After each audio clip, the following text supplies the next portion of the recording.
call me Sub-Zero because I'm freezing. I was paralyzed. Oh! I was paralyzed! I was just paralyzed! Oh my God! I swear to God, I was just paralyzed! This is not good! This is not good! Seriously! I was calling the ambulance! I was just paralyzed! I was just paralyzed! I was just paralyzed! Seriously! No, I can't! Just freak out, man. No, you don't understand! I get high because bitches are whack and they don't know nothing. Ha! I get high because bitches are whack. Huh? Prendi pasa lo que me arrebata. I wake up this morning arrebatado. Prendeme el tabaco. Estoy bien bellaco. I wanna.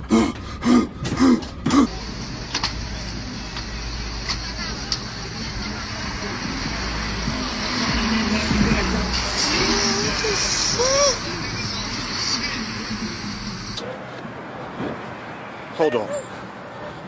We gotta get a look at the face first. Cocaine is a hell of a drug. You heard? Before you start doing drugs, take a look at this video, cause cocaine is a motherfucking killer.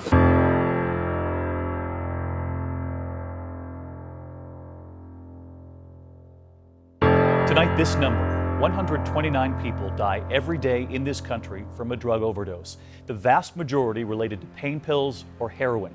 That's more deaths than from car accidents and from guns. Families sounding the alarm. And tonight here, your first look. In suburban neighborhoods across America, the calls are coming in. An overdose. All of them heroin overdoses. 21-year-old male in cardiac arrest. 69-year-old female. Possible overdose. In Manchester, New Hampshire, we're there when a panicked driver calls 911 with what he finds at a busy intersection. I got a white male, approximately 25 years old. He's blue in the face, so I need help now. You can hear him trying to revive the young man. Across town, veteran medic Chris Hickey gets the call. How quickly do you have to get there if there's a chance of saving this person's life? Within the first 5 minutes. He arrives to find the young man who authorities believe couldn't wait to get home from work, shooting up in his car.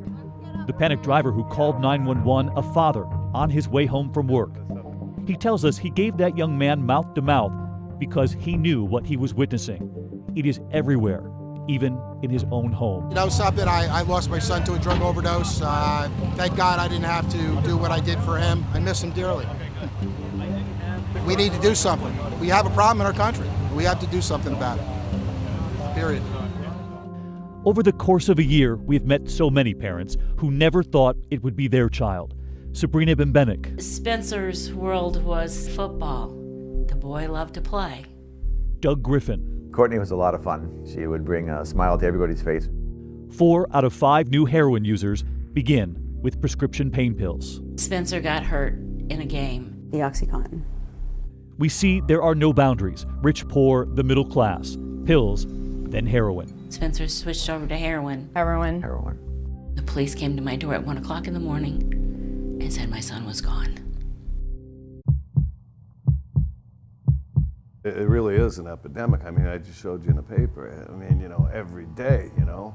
I mean, we have a family Bible that's filled. We went to 14 funerals of our son's friends in 1 year. 14. All from addiction. I don't know. They're just dropping like flies.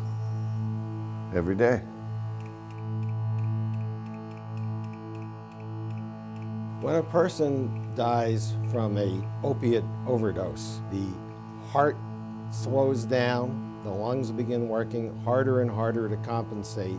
Fluid builds up in the lungs, and they end up what we describe as drowning in their own fluid.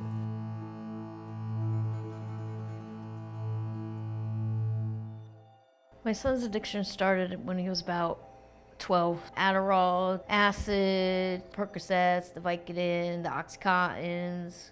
2 treatment centers in California, left there. Such a hidden disease. I did not even know that my son was back using. I was with me that day. We had breakfast. We were going fishing. I had to go do something. He was fine. And I went and I cleaned my truck, and when I came back, just kneeling, looking in the mirror. They tried to give him CPR. And then when the ambulance came, they said, that's it. It's too late. It's too late.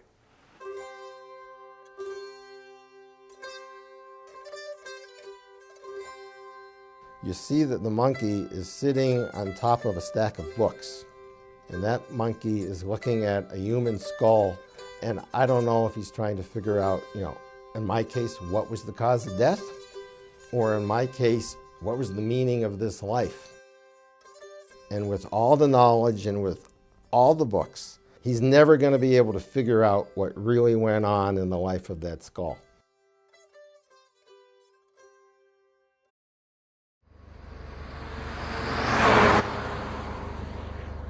By my house there was this road, and I remember thinking if this depression didn't go away, if I really just wanted to off myself, I could hit this bump in the road and there's a pull off to the right side and it'd be over.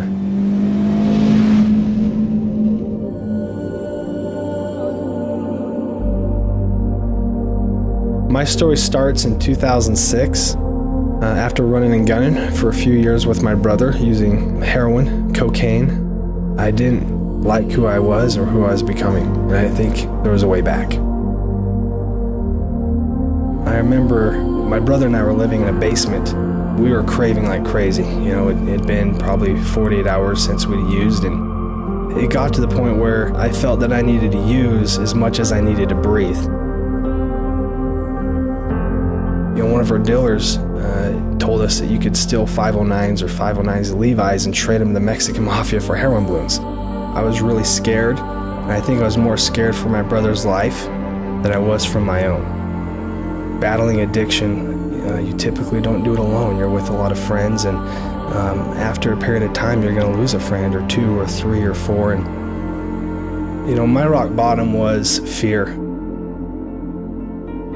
One day we come home, and I didn't know really what was going on. And we're sitting around as a family. They said, we want to talk about this drug problem.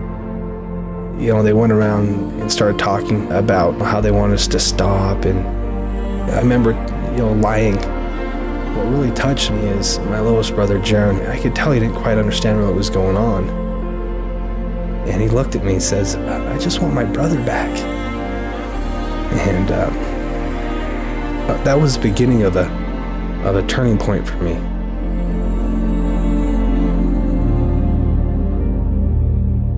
So I remember sitting there in rehab, and I remember seeing these guys who had some sobriety, and they seemed to be happy. And I wasn't happy inside. I had a lot of shame. I felt I wasn't deserving of God's love.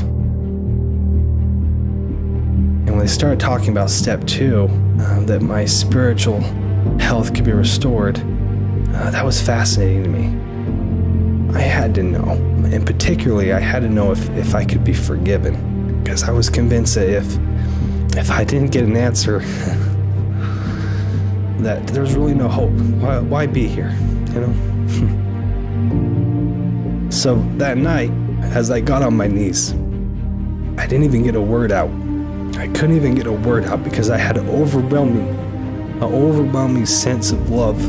That feeling lasted for, it seemed like 10 minutes. I just sat there in awe, just feeling this power, this overwhelming sense of peace that I never felt in my entire life. And that was the beginning of my recovery.